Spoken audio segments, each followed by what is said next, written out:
Everybody wants to know this one thing. How do I get into real estate investing? Stay tuned.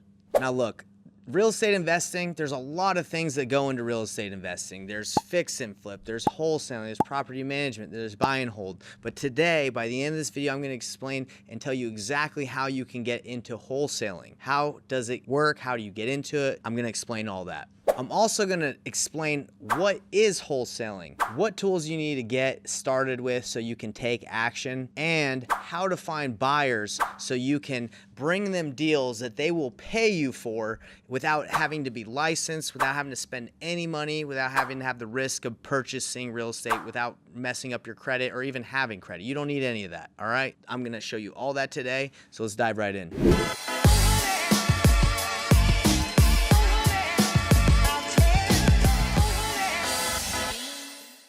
So what is wholesaling? Wholesaling is signing a contract with someone that owns a property at a discount, okay? You can't wholesale a property, you really shouldn't, or it won't work. You can't wholesale property that's overpriced because no one's gonna take that deal. They're gonna say, well, I gotta make money. You are finding properties or deals for buyers that you have or buyers that you will have. Now, I teach people that only go look for deals where you have a buyer already in place just because it's easier that way. If you just go look for a deal and you don't know who you're going to sell it to, you're going to run into a lot of problems and headaches. But what you're doing is you're getting a contract with a seller and you're saying, hey, I'm going to buy your house for $40,000, okay? I know it's worth $100,000 and you know it's worth $100,000, but it's not worth that at the moment. Maybe if we fixed it up and that seller says, okay, yeah, I understand my house is not worth $100,000 now and I don't have $30,000 or $40,000 to put into it and the time and the money and I don't want to put the effort into that. So you're saying, hey, I'll just buy it and I'll take care of it and I'll pay you what it's worth right now. You sign a contract for 40, but you have a buyer you already know has told you I'll pay 60 for anything in that area that's a 3-2 or a 2-1 or whatever, wherever you are in the United States. So you call up that buyer, and if you do it the way I teach you, you probably already had a conversation with him before you put this house under contract, and you've just said, hey, I have this house, I'll give it to you for 60, and he'll say, no, I gotta be at 57. Then you can negotiate, that's fine, but you assign it to them, you got it at 40, you give it to him for 47, you make $17,000, all without having to have the house purchase the home, without having to do anything other than sign the paperwork and find the deal, right, for the buyer. That's, in a nutshell, is what wholesaling is. So what tools do you need to start wholesaling? Well, it really depends on what level, what strategy you're at right now. So if you're a brand new beginner, I would recommend calling on the MLS, doing a lot of on-market outreach. Now, what is on-market outreach? People primarily, they sell their home on the multiple listing service. They list their house with a real estate agent to sell. Even if someone is distressed and they have a crappy house, most people will list their home. They just don't know of any other way. They don't know of cash buyers.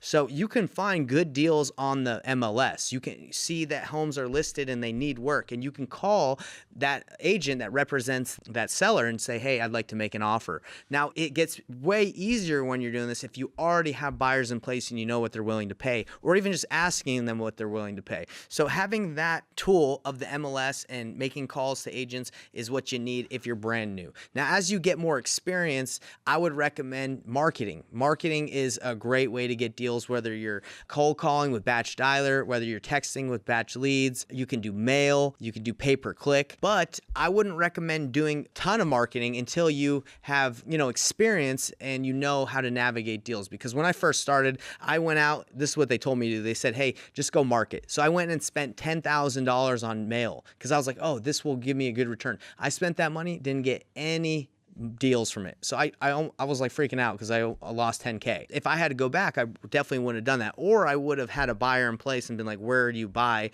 And if I had a call from someone that called me back from the mail, I would have said, hey, let me find out what I could pay for your house. And then I would connect them to my buyer and I would try to make money that way. But as you go further, the tools that you'll need as you get more experience, well, marketing tools, okay? So as a beginner, just get a phone, start making deals or making offers on the MLS with with agent outreach. It's free. And as you get more experience, go more into marketing. So once you understand what wholesaling is and what tools you need and kind of how to get started, you're going to need to find buyers. But look, before we get into finding buyers, I want to ask you guys to come to my masterclass. I have a free masterclass where I dive in really in depth on a live call, and it's absolutely free to get started. So go to painlesswholesaling.com and register for it. I'm going to show you step A through Z on how to get a deal. Right? Because I actually did a 30-day challenge, me and Nathan Valley, who's on my team. For 30 days, we went to a market with no money and no experience and no buyers, and we both got deals within 30 days. I got a deal within 17 days. I think Nathan got his within like 25, but we were able to do it with no money. So what we teach, it literally works, it makes money, and we show you exactly how to do it on the masterclass. So be there. So like I was saying, you want to have buyers as you get into wholesaling so you can get started that way. I actually have a breakdown, an in-depth breakdown video that I've done in the past, and I'm going to have you guys watch. This is going to show you exactly what to do as a brand new wholesaler, how to get started as a beginner, how to make money. Check this out. Let's dive right in. So let me give you the story of how we got this and how you can avoid what happened to us. Okay, this is what happens when you joint venture. A lot of the time is you don't have access to all the information because you're relying on other people. And this isn't to throw anyone under the bus. I'm just letting you know this is what happens. I'm in a couple different groups for coaching, right? I help people learn how to wholesale, do it efficiently and effectively and all that. And what was happening was this girl comes on the call and she's like, hey, look, I have a lead. It's a seller. I need to find a buyer. It's a piece of land. And I've been talking to the seller for a couple months. Can you help me find a buyer? I said, sure, I can help you find a buyer. That's what I do. Let's split the deal 50-50. She got the contract, I got the buyer. So we said, send us your contract, we'll sign the JV agreement, and she did. So we looked at it, we checked on Batch to see if he was really the owner. It says that he was the owner. So we're working this deal. I never talked to the seller. I just rely on Nathan, who works with me, to talk to the seller and the girl that we were JVing with. So there were some red flags in the beginning. The guy was selling it like a super deep discount. And usually when I talk to a seller and they're selling super, super low, I ask them like, why are you selling so low? Because you can get more for this house. So I never had that conversation with him, but one of the red flags was, I think the land retailed at like 350 and the guy signed for like 120. So we spent about a week or two trying to find a buyer. We eventually find people that are willing to pay what we're asking, but they want a 30-day close because land, I think they need to like verify a lot of things before they jump into it. What happened with that is it came down to like the last week. No, we weren't able to find any cash buyers, but that would close on it. But we did have one guy that we were tight with. And he was like, dude, I'll pay 170, but I need to close on Monday, like the day after we had to close. And we were like, dude, we can't do that because it was a great deal. We're scrambling to learn how to buy the property with hard money. And we found somebody.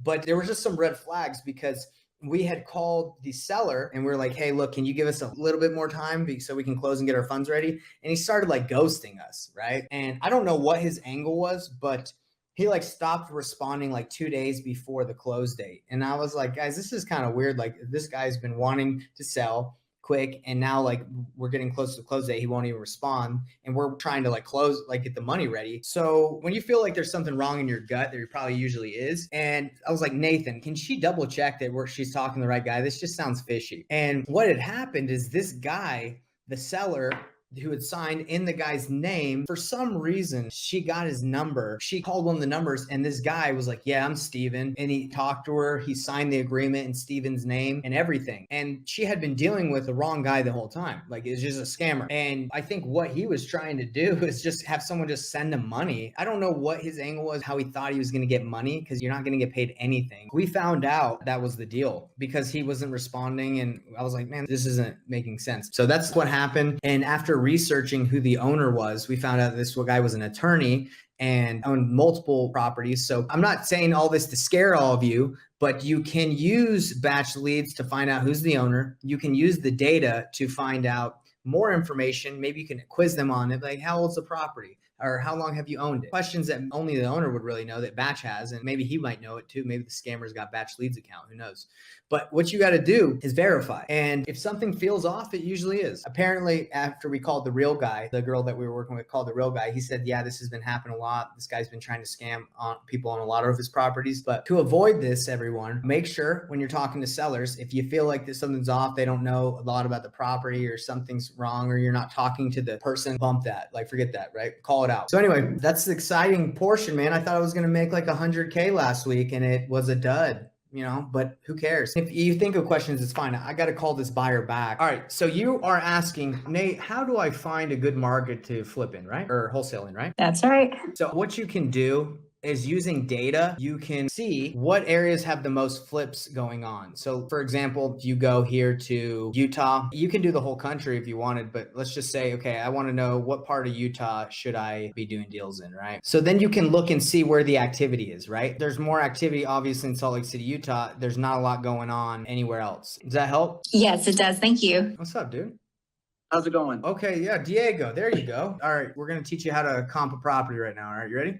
Sweet, let's do it. I love it. So here's the property. It says that he bought it for $28,000, which he told me he did. It says that the estimated value is $168,000. So if we wanted to do like a quick way, you can go to comparables and this is the property. It says the guy's in pre-foreclosure. So Batch is like, yes, he's in pre-foreclosure. The property has liens. Yes, it does. Is he in bankruptcy? Yes, this guy's pretty much every indicator that there's distress here. So what you do here is you look around and you say, okay, what properties have sold or are active in this area that are within 20% within the last year. So we look here, and if this is our property right here, this house is a 2-1 sold for 225. And yeah, so there's a comp, right? 225. But the thing is, the problem is the comp was sold last year. It says sold date 7. So we all know that the market has changed a little bit over the last couple of months. So that's probably not what it's worth now. So you can go over here. You can see some comps. I think this house is like worth 140 from what I've seen. Do you go over main roads when you do your comps, or do you stay within that little bracket, or where are you based that in? I try to, with the data that I have available to me, I try my best to stay as close as I can. But according to this, the data that's available, he lives on a main street, right? So you got to cross it, right? Unless there was something that's sold here. All right, if you like that content, please do me a favor, like, subscribe, hit the bell icon. I promise you that I'm going to drop more good content. And hey, if you have any specific questions, message me in the comments. Say, hey, Nate, make a video on this. If I think it's a good video, I think if it's something that I can make a video of, I'll make a video for you so you can watch it. But hey, you're going to have to subscribe first so I can see you and you can get notified of all the new videos we do. So see you next time.